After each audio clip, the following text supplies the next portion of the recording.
Hey everyone, Nigel and Luke here, and welcome to another edition of Crimes of the Week International.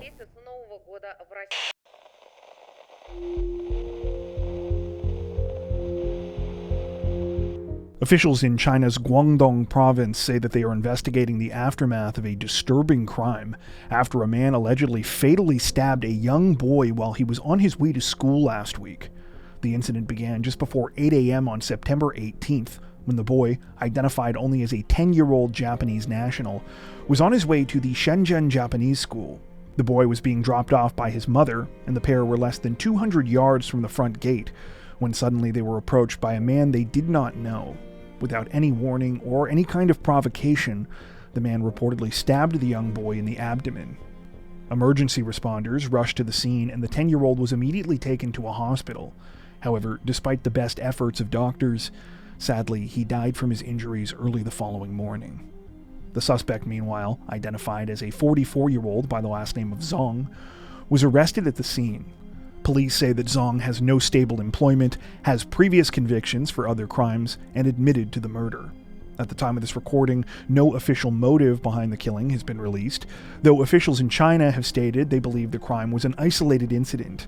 However, others, particularly members of the country's Japanese community, have suggested that the crime could have been a targeted attack. The murder comes less than 3 months after another attack on Japanese nationals in China. If you'll recall, we covered that story when it happened back in June.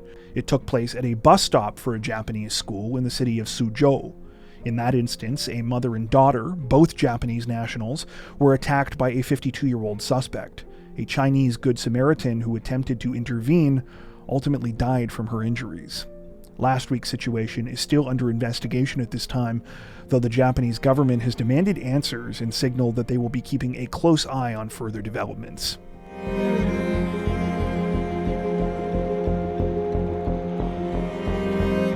Authorities in South Korea's Gyeongsang province released a massive update in a nearly 16-year-old cold case this week, announcing that they had arrested a man in connection with his girlfriend's murder after her remains were recently found under chilling circumstances.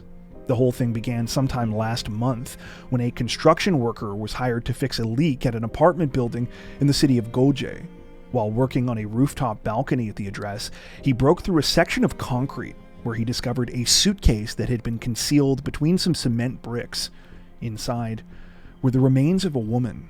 Though it was clear that the remains had been hidden here for quite some time, because of the sealed environment inside the makeshift tomb, the body had only partially decomposed.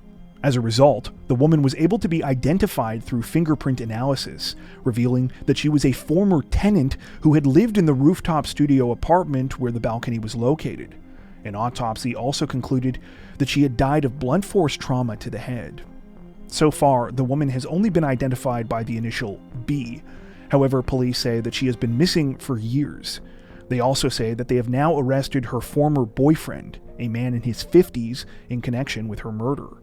According to police, after finding B's body, they learned that she had last been seen sometime in late 2008. Her family had attempted to visit her in October of that year. However, they were told that she had run away from the apartment after a fight with her boyfriend. It wasn't until 2011 that she was finally reported missing. When police initially investigated the disappearance, they had suspected the boyfriend of somehow being involved. But because 3 years had passed by the time they received the report, there were few leads to follow up on. As a result, the investigation quickly hit a dead end. It was classified as a missing persons case, with possibilities of death or fleeing abroad both considered as potential explanations. As for why it took so long for the remains to be uncovered, authorities say that there are multiple reasons. For starters, the male suspect lived at the apartment for another several years after B's disappearance. He was finally forced to leave in 2017 when he was imprisoned on drug charges. However, the owner of the building was not able to properly clean out the place because his belongings were still there. The unit was mostly used as storage until an eviction order was finally processed sometime in 2020. Even then, the balcony where the body was concealed was physically separated from the apartment, making it hard to notice from inside the room itself. Following the awful discovery, the boyfriend was tracked down and arrested on September 19th in the city of Yangsang. He reportedly confessed to the crime during a subsequent interview, saying he had beaten B to death with a blunt object during the middle of a heated argument. He further stated that he had disposed of the weapon and his girlfriend's phone in the sea close to the crime scene. At the time of this recording, the male suspect remains in custody and is now accused of murder. Authorities say that they are still investigating him for additional crimes, and that once this is finished, the case will be forwarded to prosecutors.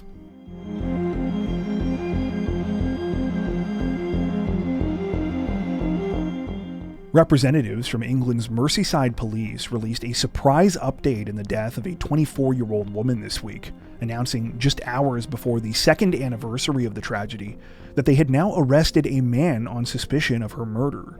The case began on the morning of September 25, 2022, when staff at the Rosamar Hotel on the Spanish island of Ibiza were alerted to an emergency situation. A man contacted reception and told them that his girlfriend, 24-year-old Robin Eve Maines, had just fallen from the balcony of their second-floor room. Emergency responders were immediately called to the scene. However, sadly, there was nothing that could be done for Robin. She had plunged 30 feet to the ground and was pronounced dead shortly after paramedics arrived. At the time the story was initially reported, the situation was being treated as a tragic accident. In fact, the Spanish Civil Guard went as far as to say in a subsequent statement, quote, "The autopsy has taken place and has ruled out the involvement of another person in this woman's death. It did not occur as the result of a crime." Loved ones were understandably devastated, especially since Robin was just beginning her adult life. She had recently graduated from university, started working at a law firm in Liverpool close to her home, and had simply been trying to enjoy a fun vacation. However, the whole case took an abrupt turn this week, when out of the blue, England's Merseyside police announced that they had taken over the investigation. Not only that, but they had arrested a 27-year-old London man on suspicion of Robin's murder. Currently, almost no additional details have been released about the situation. We don't know what prompted this new development, or whether the man who was arrested is the same person Robin was staying with at the time that she was killed. So far, all investigators are saying is that the death is now being treated as unexplained. The main reason for the announcement seems to be that police hope members of the public might have additional information that could aid their investigation. In a statement this week, they appealed for possible witnesses to come forward, saying in part, quote, "Perhaps you return to this same hotel on the same date every year. Were you there in 2022? And did you see or hear anything, or do you have any other information which could assist with our investigation? At this stage, Robin's death is being treated as unexplained, and we are carrying out a number of lines of inquiry, but it is vital that people come forward and tell us what they know." Robin's heartbroken family have likewise released a public plea for answers, stating, quote, "Our beautiful daughter, Robin Eve Maines, was tragically taken from us on September 25th, 2022, at the Hotel Rosamar in Ibiza. Please, if anyone saw or heard anything around this time, can you please come forward and contact the police? We just want justice for Robin."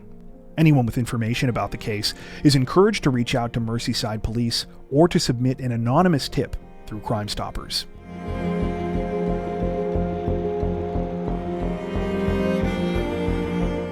Authorities in the Brazilian state of Goiás say that a man has been arrested and is facing murder charges after he allegedly killed his wife and his former girlfriend in two separate brutal attacks on the same day last week.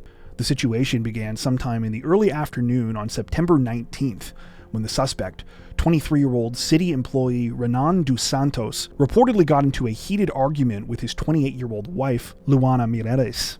The exact circumstances of that argument are unclear.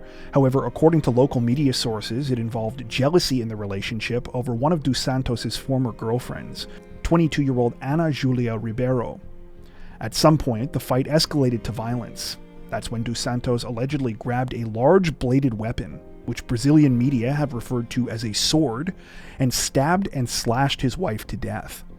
As if this wasn't already horrifying enough, shortly after the murder, dos Santos hopped on his motorcycle and drove to the store less than a mile away from his home where his former girlfriend Anna worked. After barging inside with the sword still in hand, he attacked her as well in full view of terrified customers and employees. Anna attempted to run upon seeing the 23-year-old, though sadly, she wasn't able to escape. Surveillance video partially captured the assault as Anna was viciously stabbed and slashed in one of the store's aisles. She was rushed to a hospital afterwards, though died 2 days later from her injuries. Dos Santos was arrested at the scene by police and reportedly confessed to what he had done after being taken into custody. He is now facing 2 counts of femicide, as the crimes are alleged to have been motivated by domestic violence. The families of both of the victims are now mourning their loss, especially because they were taken at such young ages. Luana's situation is particularly tragic, as she reportedly leaves behind 3 children from previous relationships, all of whom are 12 years old or younger. Loved ones say that she had a tumultuous relationship with Dos Santos and that they had broken up many times, but that the 23-year-old would always seem to find a way back in. They claim he would often emotionally manipulate Luana by saying he wasn't eating and was in distress whenever it looked like she might actually leave him for good. At the time of this recording, the 23-year-old accused murderer remains in custody.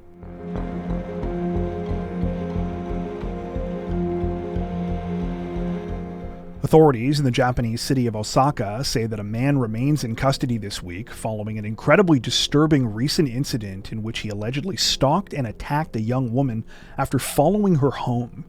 The situation unfolded on the night of September 3rd, when the victim, identified only as a 20-year-old university student, arrived back home at her apartment complex in the city's Higashi Sumiyoshi ward. She entered through the building's auto-locking doors around 11:20 p.m. However, unbeknownst to her, she was being watched. Before the door could close, a man, later identified as 39-year-old Takehisi Ome, ran in behind the woman. He then followed her up to her unit. Just as she was opening the door, he allegedly came up behind her, put a bag over her head, and forced her inside. After pushing her to the ground, he reportedly began trying to strangle her. Thankfully, the 20-year-old was able to break free of Ome's grip and managed to escape and alert a friend in the same building. Though the crime was understandably extremely traumatizing, she suffered only minor physical injuries. By the time police were called, Ome had fled, taking with him the victim's phone and keys. However, he was identified thanks to the apartment's surveillance footage. The surveillance footage revealed that Ome had been lingering outside the building earlier that day, though the full disturbing truth wouldn't be revealed until he was arrested. During an interview, the 39-year-old reportedly admitted that he had been stalking the 20-year-old after seeing her while she was at work. He denied trying to kill her, though his explanation for what had happened was hardly any kind of exoneration. His excuse? He wanted to have sex. He told police, quote, "I saw her at her part-time job and fell in love with her, so I followed her to find out her address. I had no intention of killing her. I just wanted to have sex with her." Despite Ome's claims, he was arrested on suspicion of attempted murder and robbery.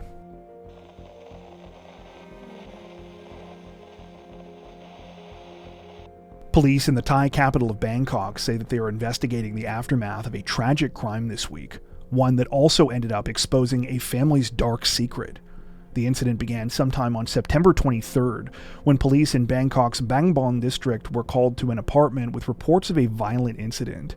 They arrived to find a 48-year-old woman named Ratanaporn, who was suffering from multiple knife wounds. She was unresponsive and was pronounced dead at the scene. Ratanaporn's husband, 67-year-old Janawat, told police that the person responsible for the stabbing was their 14-year-old granddaughter. The girl had fled the property by the time officers arrived, but she turned herself in later that same day. Both the teen suspect, whose name has not been released, as well as Janawat, gave police a similar statement about what had happened. They explained that Ratanaporn was an alcoholic who was frequently verbally abusive towards the 14-year-old and her 9-year-old brother. That particular day, the teen said that she'd simply had enough. As her grandmother was laying into her for what was the countless time, she snapped, grabbed a kitchen knife, and attacked. However, as police investigated further and asked more questions, specifically of Janawat, something else unsettling was uncovered. It began when they started asking about where the children's parents were. Janawat claimed that he hadn't seen the parents in years, and that they had simply dropped the children off with him and Ratanaporn. However, that wasn't entirely true. You see, Janawat was the biological father of the 14-year-old. Years earlier, he had been involved in a sexual relationship with Ratanaporn's daughter, who was his stepdaughter. When the girl was born as a result of the relationship, the mother apparently fled and never returned. It's unclear who fathered the 9-year-old boy. This shocking revelation led to speculation that this secret may have had something to do with the crime, both in terms of why Ratanaporn despised the 14-year-old and why the teen might have attacked her grandmother, as neighbors apparently knew about the situation with her birth and could have told her. For his part, Janawat denied this, stating that Ratanaporn had only become abusive after she began struggling with alcoholism.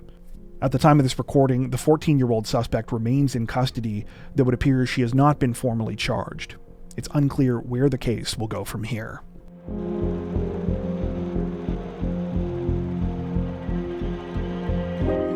Officials in Russia say that they are working to piece together the details of a disturbing incident after a teenage boy went on a violent rampage inside his middle school last week that left at least 4 people injured. The whole thing began on the morning of September 16th at the number 68 middle school in the city of Chelyabinsk. It was almost 9 a.m. and everyone was getting ready to wrap up their first period of the day when suddenly they started to hear screams coming from a biology classroom. According to witnesses, a 13-year-old student at the school, identified only by the name Roman G, barged into a class and began screaming. He was dressed in all black, was armed with a hammer, knife, and what is believed to be an air pistol, and began attacking everyone he could get his hands on. Though the teacher of the class, 57-year-old Nina Shoshina, attempted to intervene and protect her students, she was hit multiple times and overpowered by the teen boy. He went on to attack at least 3 of his classmates, most of whom were also struck by the hammer in their heads. One girl, 13-year-old Valeria E., had her throat slit by the teen suspect before he fled the room and ran down the hall towards a bathroom. It was here that he was taken into custody by school security personnel before being turned over to police. Nina, Valeria, and the 2 other victims, Andre V. and Maria R., were all taken to the hospital to receive treatment. It appears that Valeria suffered the worst injuries.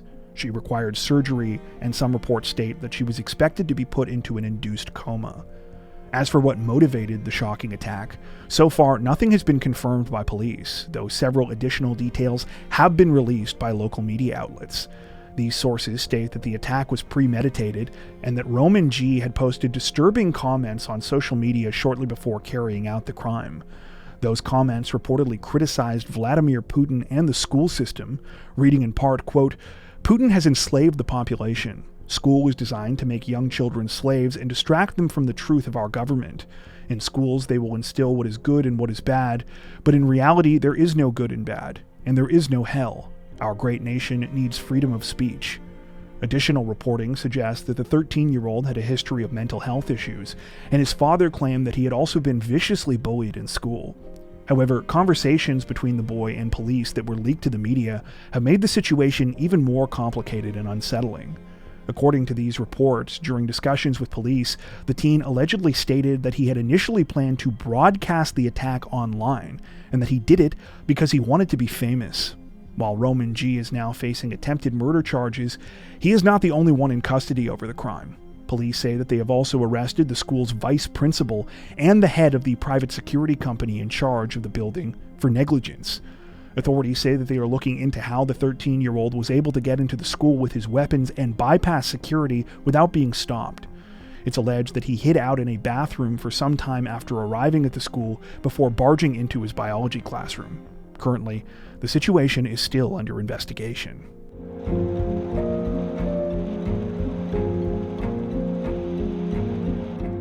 Authorities in the Australian state of Victoria released a massive update in a more than 47-year-old cold case double murder investigation this week, announcing that after all this time, a suspect has finally been arrested in connection with the notorious crime. The case began all the way back on January 13, 1977, when police were called about a chilling discovery that had been made at a property in the Melbourne suburb of Collingwood. It was here, inside of a shared home on Easy Street, that officers found the bodies of 2 women. They were quickly identified as local school teachers, 27-year-old Suzanne Armstrong and 28-year-old Susan Bartlett. Both had been horrifically stabbed dozens of times, and Susan had also been raped. Making the situation even more unsettling, Susan's 16-month-old son had been left in his crib to fend for himself. Though the child managed to survive, it was believed he had been there for approximately 3 days before he was found. Given the disturbing nature of what happened, a high-profile investigation was quickly launched. However, authorities were unable to solve the crime at the time. As years began to pass, the case was referred to simply as the Easy Street Murders, and became one of the most notorious unsolved crimes in Victoria's history. Finally, in 2017, progress began to be made in the case when it was re-examined by a new team of investigators. They zeroed in on a then 16-year-old boy named Perry Karumblis. Karumblis, a dual Australian and Greek citizen, lived less than 400 yards away from the grisly crime scene at the time. He was also a student at the school where Susan Bartlett worked. What investigators were particularly interested in, though, was a suspicious interaction that Karumblis had with police shortly after the crime took place. After being pulled over for a traffic stop, an officer had found a blood-stained knife in the trunk of his car. That knife was taken in for examination, and the evidence on it was later found to be a match to the blood type of one of the two victims. At the time, Karumblis had told detectives that he found the weapon on some nearby railway tracks, a story that they apparently believed. After learning this, investigators in 2017 reached out to Karumblis and requested a DNA sample from him. He initially agreed, then fled the country and went back to his native Greece. Police say that subsequent DNA tests from the now 65-year-old's family members implicated him as their suspect. Understandably, Karumblis fleeing the country was a frustrating development, particularly because Greece does not have an extradition agreement with Australia. According to reports, the hopes of arresting him while he remained there were effectively non-existent. That all changed this week, though, when Karumblis was arrested at an airport after traveling to Rome, Italy. The circumstances surrounding that trip remain a mystery, though there is currently widespread speculation that Australian authorities were somehow involved in luring the 65-year-old there so that he could be captured. At the time of this recording, Karumblis remains in Italian custody, and authorities in Australia are now working to get their case together so that they can have him extradited on murder charges. Speaking about the situation this week, Victoria Police revealed that it was the longest-running cold case they had solved in the state's history. In a statement, Chief Commissioner Shane Patton said in part, quote, "This was a crime that struck at the heart of our community. 2 women in their own home where they should have felt their safest. While we still have some way to go, this arrest is an important breakthrough. I also want to recognize the enduring resilience of both the Armstrong and Bartlett families, who have grieved for over 4 decades, and no doubt this will be a very emotional time for them. I hope this arrest brings you closer to the answers you so richly deserve and have waited so long for." Before we wrap up, we'd like to take a second to give a huge shout out to everyone who has made it this far into the video. Seriously, thank you so much for watching. If you found today's upload interesting and informative, we'd be honored if you'd consider liking and subscribing, as well as hitting the notification bell and selecting all notifications to stay up to date with our latest releases. If you're looking for additional ways to help support the channel, we'd love to have you join us over on Patreon. Patrons get ad-free and early access to all of our content, as well as 4 additional stories per week for each of our Crimes of the Week and Crimes of the Week International videos. You can learn more at patreon.com/crimezone, where you'll also find some of the fine folks whose names are currently on screen. All that being said, we understand that not everyone has the means to support financially, and that's totally okay. We appreciate every like, sub, share, and comment that you send our way. Once again, thanks so much everyone, and take care.